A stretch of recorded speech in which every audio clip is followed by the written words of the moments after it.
កំហុសមួយចំនួនដែលសិស្សទី12មួយចំនួនដែលគាត់អាសាធ្វើកំឡុងពេលដែលគាត់រងចាំលទ្ធផលប្រឡងបាក់ឌុបចប់ហ្នឹងគឺគាត់ចំណាយពេលទៅលើការដើរលេងការ relax ប៉ុន្តែទៅជា relax ជ្រុលខ្លាំងបងហើយមួយទៀតគាត់អាចនឹងចំណាយពេលទៅលើការលេងបណ្ដាញសង្គមច្រើនហើយអត់ចំណាយពេលទៅលើការសិក្សាពីលើខ្លួនឯងថាខ្លួនឯងចង់រៀនជំនាញអីអត់បានចំណាយពេលទៅលើការស្រាវជ្រាវព័ត៌មានក្នុងការសិក្សាបន្តនៅមហាវិទ្យាល័យឬក៏សាកលវិទ្យាល័យអីអញ្ចឹងទៅអញ្ចឹងបន្ទាប់ពីប្រឡងហើយគឺយើងចំណាយពេលជាមួយគ្រួសារអីហើយអញ្ចឹងថាយើងអាចចំណាយពេលទៅលើការដើម្បីអភិវឌ្ឍខ្លួនយើងជាជំហានមួយក្នុងការឈានមកសិក្សានៅសាកលវិទ្យាល័យដូចជាយើងអាចសិក្សាទៅលើភាសាបរទេសបន្ថែមកុំចោលឲ្យសោះហើយសិក្សាទៅលើជំនាញកុំព្យូទ័រក៏ដូចជាចូលរួមនៅក្នុងសកម្មភាពការងារសង្គមផ្សេងៗដើម្បីជាជំនាញមួយធ្វើឲ្យយើងមានបទពិសោធន៍ហើយអាចជ្រើសរើសជំនាញដែលត្រូវហើយយើងមានបទពិសោធន៍នៅក្នុងការមកសិក្សានៅសាកលវិទ្យាល័យបន្ត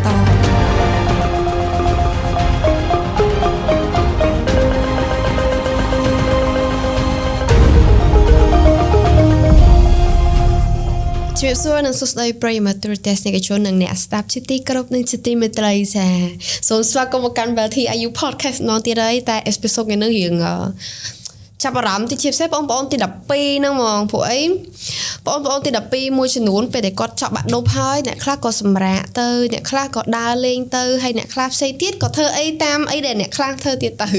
ញ្ចឹងថ្ងៃនេះគឺមានកិត្តិយសដោយសារតែយើងបានអញ្ជើញអតីតសិស្សនិទេស A ដោយសារចង់ដឹងថាពេលគេប្រឡងចប់គេត្រូវធ្វើអីចឹងណាចង់ដឹងដែរមិនមែននិទេស A តែក៏ចង់ដឹងថានិទេស A គេធ្វើអីគេខ្លះអញ្ចឹងបងគិតថានឹងជាប្រយោជន៍មួយសម្រាប់បងប្អូនទី12ក្នុងការមើលវីដេអូមួយនេះអញ្ចឹងកុំឲ្យខាត់ពេលយូរយើងជួបគាត់ទាំងអស់គ្នាអូខេជំរាបសួរអូនជំរាបសួរបងអូនឯងនៅមកទៅកាន់ទស្សនិកជនបានអញ្ចឹងជំរាបសួរបងម្ដងទៀតហើយក៏ជំរាបសួរទៅដល់ទស្សនិកជនទាំងអស់គ្នាហើយជាពិសេសគឺបងប្អូនដែលជាសិស្សកំពុងតែរៀនទី12ហើយប្រឡងឆ្នាំហ្នឹងអញ្ចឹងខ្ញុំឈ្មោះហរស្មីហើយខ្ញុំជាអតីតសិស្សនិទេស A កាលពីឆ្នាំ2024បច្ចុប្បន្នខ្ញុំជានិស្សិតដែលបន្តការសិក្សានៅសាកលវិទ្យាល័យ Velty អន្តរជាតិទីតាំងទី1ទួលស្លែងហើយខ្ញុំមកពីមហាវិទ្យាល័យអប់រំសិល្បៈនិងមនុស្សសាស្ត្របងអូខេចាប់បាក់ឌុបហើយឥឡូវកំពុងតែតជានិស្សិតនៅសាកលវិទ្យាល័យ Velty អន្តរជាតិអាចថាយើងកំពុងថតនេះគឺបាក់ឌុបចិត្តប្រឡងហើយអញ្ចឹងបងប្អូនទី12ប្រកាសជាចង់ដឹងចង់ឮឲ្យថាតើសិស្សនិទេស A ពេលគេចាប់ទី12គេត្រូវធ្វើគេខ្លះជឿនៅគេដើរលេងគេសម្រាប់អីអត់អូខេអញ្ចឹងកុំឲ្យខាត់ពេលយូរបងចូលទៅប្រធានបទហ្មងបងចង់សួរអារម្មណ៍តិចពេលដែលចេញពីបន្ទប់ប្រឡងមានអារម្មណ៍មិនដែរពេលនឹងគិតថាអូខ្លួនឯងដល់បាន A គិតចឹងអត់យើងបងនិយាយតាមចាក់ស្ដែងគ្រាន់តែឈានជើងចេញពីម្ដងប្រឡងគឺខ្ញុំដឹងខ្លួនឯងថាបាន A យកហ្មងដូចមានកម្លាំងចិត្តពីខាងក្នុងមកដោយសារតកំឡុងពេលប្រឡងហ្នឹងគឺខ្ញុំធ្វើត្រូវសឹងថាទាំងអស់ខ្ញុំផ្លាត់តមកសំណួរគាត់នៅក្នុងការប្រឡងអញ្ចឹងខ្ញុំជឿជាក់ថាខ្ញុំចេញពីម្ដងប្រឡងខ្ញុំដឹងតែបាននិទេស A អូកាប់សេរីណាឥឡូវប្រាប់ tip ទីមក tip នៅក្នុងការធៀមខ្លួនក្នុងការប្រឡងថ្ងៃធៀមខ្លួនសម្រាប់ថ្ងៃប្រឡងហ្មងនៅក្នុងថ្ងៃប្រឡងហ្មងប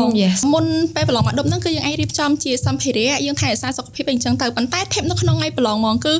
ពេលដែលយើងងើបពីគេងឡើងយើងអាចនឹងឆ្លៀតពេលរំលឹកមេរៀនហើយយើងតាំងអារម្មណ៍មួយខ្លួនឯងថាឲ្យមានជំនឿជឿជាក់លើខ្លួនឯងព្រោះថ្ងៃទៅប្រឡងណាបើសិនជាយើងភ័យចំណេះដឹងមេរៀនដែលយើងរៀនតាំងពីមុនមកមិនគឺយើងភ្លេចអស់ហើយអញ្ចឹងយើងតាំងអារម្មណ៍ឲ្យមានជំនឿជាក់លើខ្លួនឯងទៅប្រឡងគឺយើងទៅឲ្យបានមុនមកហើយ perform យើងមានការកំណត់នីតិតែតាមការធ្វើលំហាត់ឬក៏សំណួរយើងកំណត់នីតិពីផ្ទះថាយើងធ្វើប៉ុណ្ណាអញ្ចឹងទៅហើយយើង perform ឲ្យបានល្អគ្រប់ទម្រង់សំណួរលំហាត់ទាំងអស់អញ្ចឹងគឺយើងបានបន្ទុកពេញហើយយើងដឹងតែបាន A យកហ្មងអូខេបងវិញកំហុសដែលបងធ្លាប់ធ្វើពេលបាក់ឌុបមែនពេលដូចជាបត់ចាំឲ្យមកជាណាដល់ទៅពេលហ្នឹងសំណួរហ្នឹងម្លងសិនហើយដល់ពេលឲ្យយើងធ្វើឲ្យផ្សេងសិនណាដល់ពេលធ្វើឲ្យផ្សេងអានចោះអានឡើងភ្លេចអាសំណួរដែលម្លងឡើងចង់ស្លន់ហើយស្លោដែរតែក៏ដែរក៏ធ្លាក់ដែរចាតោះចង់ដឹងតិចពេលចេញពីប្រឡងហ្នឹងnênធ្វើអីគេខ្លះចេញពីម្ដងប្រឡងមកភ្លាមហ្នឹងហើយថ្ងៃដែលខ្ញុំប្រឡងចប់ភ្លាមខ្ញុំគេងនៅកន្លែងអូតែហ្នឹងហើយខ្ញុំឈៀលដើរលេងនៅកន្លែងនៅចិត្តកន្លែងម្ដងប្រឡងហ្នឹងបងហើយខ្ញុំឈៀលខ្ញុំ relax អីចឹងទៅដឹងទៅខ្លួនឯងបាន A អីចឹងដែរលុយមិត្តភ័ក្ដិអីចឹងណាបងអូខេចុះបន្ទាប់ពីហ្នឹងទៅពេលនោះអូនចាប់ផ្ដើមគិតមិនរៀបចំផែនការមិនឬក៏សម្រាប់ឬក៏ដើរលេងអីសិនចឹងបន្ទាប់ពីប្រឡងចប់ហើយដោយសារតែយើងត្រូវការរងចាំលទ្ធផលរយៈពេលដូចជាខ្ញុំប្រឡងដូចជាជិត1ខែអញ្ចឹងខ្ញុំពេលហ្នឹងខ្ញុំនៅផ្ទះ relax បងដោយសារខ្ញុំគុំដល់ពេលវេលាហ្នឹងយូរហើយព្រោះតាំងពីដើមឆ្នាំមកគឺយើងរៀនដល់ម៉ោង2ម៉ោង3ភ្លឺរហូតអញ្ចឹងយ៉ាបងអញ្ចឹងប្រឡងហើយចប់ភ្លាមគឺខ្ញុំមកដល់ផ្ទះខ្ញុំសម្រាប់ហើយខ្ញុំដើរលេងជុំមួយគ្រួសារមួយមិត្តភ័ក្ដិខ្ញុំយកពេល spend time មួយពួកគាត់អីអញ្ចឹងទៅហើយបន្តមកទៀតគឺខ្ញុំបានចំណាយពេលនៅក្នុងការសិក្សាពីខ្លួនឯងថាផ្លូវបន្ទាប់ជំហានបន្ទាប់ដែលខ្ញុំបន្ទាប់ពីបាក់ឌុបហ្នឹងខ្ញុំគួរធ្វើអីគេខ្ញុំស្វែងយល់ពីខ្លួនឯងថាខ្ញុំស្រឡាញ់អីគេស្រឡាញ់ជំនាញអីគេហើយក៏ចាប់ផ្ដើមស្រាវជ្រាវសិក្សាទៅលើសាកលវិទ្យាល័យមួយចំនួនសាកសួរព័ត៌មានអីផ្សេងៗដើម្បីរកសាកលរៀនអញ្ចឹងណាបងអូខេ ពេលដែលដើរលេងចប់សពគ្រប់អស់ដល់ថ្ងៃប្រកាសលទ្ធផលពេលនោះអារម្មណ៍មិនមកប្រាប់ពេលអារម្មណ៍ប្រកាសលទ្ធផលហ្មងនឹងទីមកប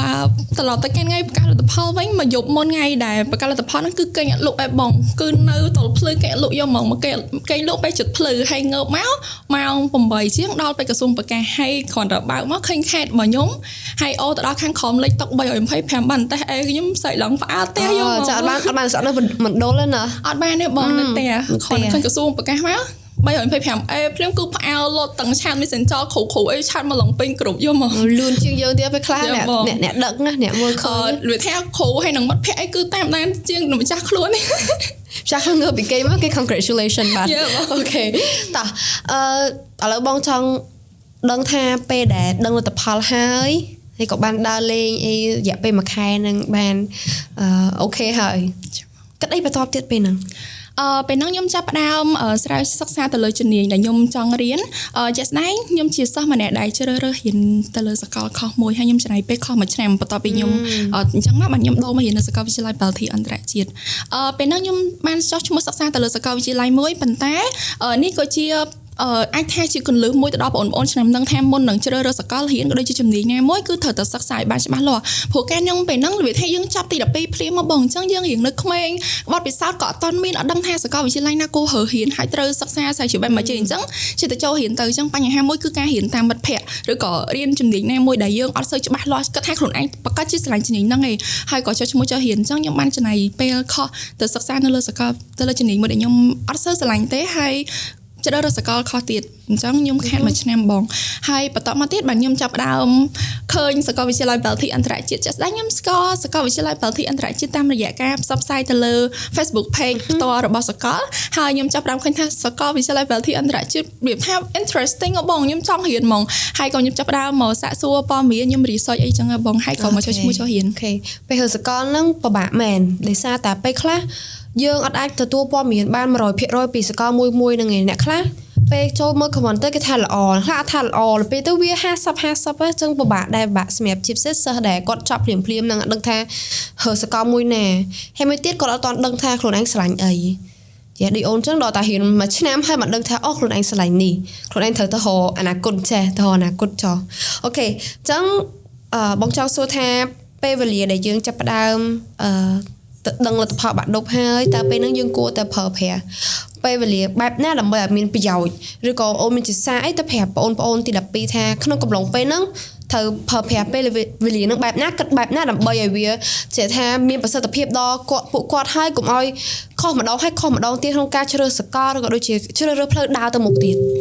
ចាបងបើសម្រាប់ពីខ្ញុំផ្ទាល់ហើយខ្ញុំជា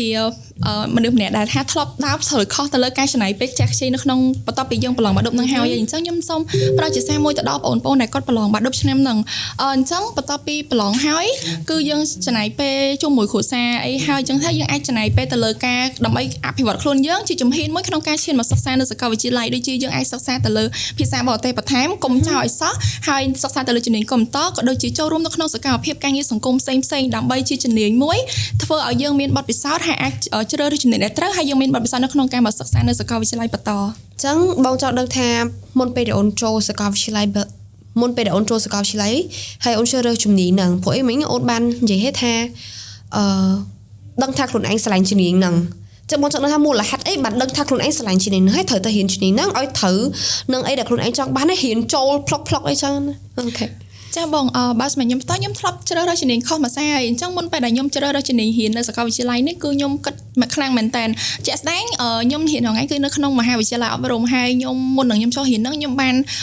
ចូលបម្រើការងារជាគ្រូបង្រៀននៅស្ថាប័នឯកជនមួយកន្លែងហើយខ្ញុំតែមើលថាខ្ញុំពិតជាស្រឡាញ់ជំនាញហ្នឹងអញ្ចឹងខ្ញុំក៏សម្រេចចិត្តថាមករៀនជំនាញហ្នឹងអញ្ចឹងវាត្រូវមួយ talent ក៏ដូចជាចំណងចំណូលចិត្តរបស់យើងបងអញ្ចឹងយើងអត់ខុសហើយរៀនទៅគឺយើងរៀនចូលយហ្មងរៀនចូលណាចុះឥឡូវណៃចែក tip ទៅកាន់អ្នកបងមកទី12ហ៎ព្រោះអីដូចបងបានថាមិនចេះអ្នកខ្លះដឹងថាខ្លួនឯងស្រឡាញ់ហ្នឹងតែដល់ពេលទៅរៀនវារៀនចូលវាខុសពីចំណងចំណូលចិត្តវិញអ្នកខ្លះអត់ស្រឡាញ់ហ្នឹងទេតែតាមម៉ាក់តាមប៉ាឬក៏តាមពួកម៉ាក់ទៅរៀនពេលខ្លះរៀនចូលខ្លះក៏រៀននឹកចូលអញ្ចឹងទៅចុះបងចង់ឲ្យណែប្រាប់ tip ទៅកាន់បងប្អូនតិច ចាបងអរគុណបងបើសម្រាប់ផ្សាយពីខ្ញុំផ្ទាល់នៅក្នុងការជ្រើសរើសជំនាញរៀនសិក្សានៅសាកលវិទ្យាល័យយើងអាចទៅរៀនតាមតប៉ាម៉ាក់ឬក៏មិត្តភ័ក្តិឬសាកលឬជំនាញតាមមិត្តភ័ក្តិបាននេះគឺបើសិនជាហើយមួយទៀតទោះជាខ្លួនឯងស្រឡាញ់ជំនាញហ្នឹងក៏ដោយក៏មិនប្រកាសថានៅពេលដែលយើងចូលរៀនទៅប្រកាសជាស្រឡាញ់ហ្នឹងដែរជួនកាលមានមិត្តភ័ក្តិខ្ញុំខ្លះគាត់ស្រឡាញ់ជំនាញហ្នឹងមែនតើគាត់និយាយមកខ្ញុំថាពី12ចប់គាត់ប្រឡងមក10ហើយគឺគាត់នឹងទៅរៀនជំនាញហ្នឹងប៉ុន្តែជាក់ស្ដែងនៅពេលដែលគាត់បានចុះឈ្មោះរៀនបែរទៅជារៀនអត់ចុះហើយបោះបង់ការសិក្សាការ៉ាទីអញ្ចឹងបើសារពីខ្ញុំទៅផ្ទាល់បើប្រកាសថាខ្លួនឯងប្រកាសជាស្រឡាញ់ជំនាញហ្នឹងយើងអាចធ្វើការតេស្តខ្លួនឯងទៅលើការធ្វើការងារការចូលរួមការងារស្ម័គ្រចិត្តឬក៏ការធ្វើគេហៅថានេះហ៎បង internship ដូចជាការចូលរួមជា internship ផ្សេងតែមើលថាខ្លួនឯងពិតជាស្រឡាញ់ជំនាញហ្នឹងអត់ឥឡូវចង់ធ្វើគ្រូបរិញ្ញាទៅសាកចុះឈ្មោះធ្វើជាគ្រូបរិញ្ញានៅស្ថាប័នតូចមួយចឹងទៅបរិញ្ញាសមត្ថកិច្ចការអត់បរិញ្ញាការអត់បើសិនជាគ្រប់គ្រងបានប្រកាសថាខ្លួនឯងស្រឡាញ់ពិតជាស្រឡាញ់ការងារហ្នឹងមែនអញ្ចឹងយើងហ៊ានជំនាញអត់ខុសទេបងអូខេចុះឥឡូវបើស្រឡាញ់អាកាសចលស៊ីវិលយើងទៅហ៊ានបើយើងហោះសិនណាអូខេតោះឥឡូវហ្នឹងដឹងពី tip ខ្លះហើយសម្រាប់បងប្អូនដែលគាត់ចប់ទី12ថាតើគាត់ត្រូវត្រៀមខ្លួនបែបណាចុះឥឡូវបងចង់ដឹងពីកំហុសវិញអូនអាចដឹងថានៅពេលដែលសិស្សទី12មួយចំនួននៅពេលដែលគាត់បានចប់បាក់ឌុបកំហុសហើយដែលគាត់តែងតែអាសាធ្វើដែលធ្វើឲ្យគាត់បាត់បង់ឱកាសនៅក្នុងការចាប់យកជំនាញឬក៏ចាប់យកសាកលវិទ្យាល័យឬក៏អនាគតខ្លួនឯងនឹងទៅថ្ងៃមុខមកចាបងបើសម្រាប់ខ្ញុំផ្ទាល់ដែលខ្ញុំបានឃើញបន្តផ្នែកហើយបទពិសោធន៍ខ្ញុំផ្ទាល់ហ្មងកំហុសមួយចំនួនដែលសិស្សទី12ដែលគាត់អាសាធ្វើបន្ទាប់ពីគាត់ដឹងលទ្ធផលបាក់ឌុបហើយគឺមែនឯកំឡុងពេលដែលគាត់រងចាំលទ្ធផលប្រឡងបាក់ឌុបចប់ហ្នឹងឯងនឹងថាកំហុសមួយគឺគាត់ចំណាយពេលទៅលើការដើរលេងការ relax គាត់ថាខ្ញុំហត់12ឆ្នាំហើយអញ្ចឹងឥឡូវហ្នឹងខ្ញុំចង់ relax ប៉ុន្តែទៅជា relax ជ្រុលខ្លាំងបងអត់បានចំណាយពេលទៅលើការសិក្សាពីលើខ្លួនឯងថាខ្លួនឯងចង់រៀនជំនាញអីអត់បានចំណាយពេលទៅលើការស្រាវជ្រាវព័ត៌មានក្នុងការសិក្សាបន្តនៅមហាវិទ្យាល័យឬក៏សាកលវិទ្យាល័យអីអញ្ចឹងធ្វើឲ្យគាត់បាត់បង់ឱកាសនៅក្នុងការស្វែងយល់ហើយមួយទៀតគាត់អាចនឹងចំណាយពេលទៅលើការលេងបណ្ដាញសង្គមច្រើនហើយអត់ចំណាយពេលទៅដល់ការសិក្សាអីផ្សេងៗអញ្ចឹងបងអញ្ចឹងវាជាបញ្ហាមួយដែលធ្វើឲ្យគាត់អត់អាចឈានជើងឬក៏ជាជំហានមួយជំរុញឲ្យគាត់មកសិក្សានៅសាកលវិទ្យាល័យអញ្ចឹងវាជាកំហុសមួយដែលធ្ងន់ធ្ងរហើយខ្ញុំផ្ទាល់ក៏បានអនុវត្តកលឹះនឹងផងដែរអញ្ចឹងធ្វើឲ្យខ្ញុំខាត់ពេលនៅក្នុងការសិក្សាបន្តនៅមហាវិទ្យាល័យអូខេអញ្ចឹងតែហាមទៅបងប្អូនហ្នឹងហាមហ្នឹងអូខេស្ដាប់ហើយយកទុកជាមេរៀនមិនប្រកាសថាពេលដែលយើងគិតហើយវាគិតត្រូវទៀតវាអត់អាចប្រកាសថាត្រូវ 100% នៅតែមានខុសប៉ុន្តែយ៉ាងណាក៏យើងអាចបដៅខ្លួនឬក៏ទុកខ្លួនឯងចោលដែរអាចថាចប់ទី12មិនមែនជាការបញ្ចប់នៃការសិក្សាប៉ុន្តែអាចថាជាជំហានដំបូងដែលយើងចាប់ផ្ដើមទៅរកអនាគតថ្មីរបស់យើងតែម្ដងចប់ទី12មិនមែនជាពេលដែលយើងត្រូវកំណត់វាសនាថាអូយើងត្រូវខ្លាចជាចាស់យើងត្រូវខ្លាចជាចោះប៉ុន្តែជាពេលដែលយើងចាប់ផ្ដើមនៃការកំណត់ជីវិតយើងថាយើងត្រូវទៅរៀននៅសាកលវិទ្យាល័យណាជ្រើសរើសជំនាញណាឲ្យត្រូវនឹងខ្លួនឯងត្រូវនឹងអ្វីដែលខ្លួនឯងចូលចិត្តហើយសមស្របទៅនឹងតម្រូវការទីផ្សារផងដែរអូខេជំនាញខ្លះយើងស្រឡាញ់ប៉ុន្តែវាអត់មានទីផ្សារអញ្ចឹងទៅក៏ពិបាកសម្រាប់សិស្សដែរអូខេអញ្ចឹងចិត្តបាក់ឌុបអីអូនមានជាសារអីចង់ទៅប្រាប់បងប្អូនឬក៏ដូចជាជូនពរទៅកាន់បងប្អូនចាបងជាចុងក្រោយខ្ញុំសូមជូនពរទៅដល់បងប្អូនឲ្យមានជំនឿចិត្តទៅលើខ្លួនឯងហើយទទួលបានលទ្ធផលដោយដែលបំណងផងប្រាថ្នាអូខេ thank you អរគុណអូនសម្រាប់ចែកម្លែកពីបទពិសោធន៍ក្រោយបាក់ឌុបរបស់សិស្សនិទេស A ថាតើក្រោយសិស្សនិទេសក្រោយចប់បាក់ឌុបតើសិស្សនិទេស A ធ្វើគេខ្លះហើយដូចដែលអូនបាន mention ចឹងមិនប្រកាសថាធ្វើ 100% ទេក៏មានដើរខុសខ្លះត្រូវខ្លះប៉ុន្តែអីដែលយើងអាចធ្វើបានគឺយើងទាញខ្លួនឯងនឹងមកវិញហើយកែប្រែទៅតាមអីដែលល្អដើរទៅលើផ្លូវល្អវិញផ្លូវដែលត្រូវវិញអូខេអញ្ចឹងទៅកាន់បងប្អូនទី12ទាំងអស់គ្នាសង្ឃឹមថាវីដេអូនេះនឹងជាជំនួយទៅដល់បងប្អូននៅពេលដែលប្រឡងចប់ទី12ថាតើត្រូវធ្វើគេខ្លះចឹងណាសម្រាប់ខ្លះទៅមិនបខំថាអូចប់ទី12ភ្លាមត្រូវទៅហៅស្កននេះទៅហៅស្កននោះអត់ទេប៉ុន្តែចង់ថាសម្រាប់ហ្នឹងក៏យើងត្រូវ limit ខ្លួនឯងដែរយើងត្រូវគ្រប់គ្រងខ្លួនឯងដែរថាសម្រាប់ប៉ុណ្ណាយើងស្វែងរកខ្លួនឯងមិនខ្លះព្រោះអាការស្វែងរកខ្លួនឯងហ្នឹងសំខាន់បងថាយើងចូលចិត្តអីយើងស្រឡាញ់អីយើងទៅរកចង់រៀនជំនាញណាគួយមកកញ្ចក់សួរខ្លួនឯងទៅអូខេចាអញ្ចឹងអរមានច្រើនទេក៏អរគុណដល់ប្រិយមិត្តទស្សនិកជនដែលបានតាមដានស្ដាប់ Bell TIU podcast នៅក្នុងកម្មវិធី Bell TIU Talk នេះហើយ episode នេះគឺផ្ដោតសំខាន់ទៅលើបងប្អូនទី12តែម្ដងអញ្ចឹងកុំភ្លេចចូលរួមស្ដាប់ឲ្យបានគ្រប់គ្នាហើយតាមដានក៏ដូចជាជួបគ្នានៅ episode ក្រោយទៀត Bye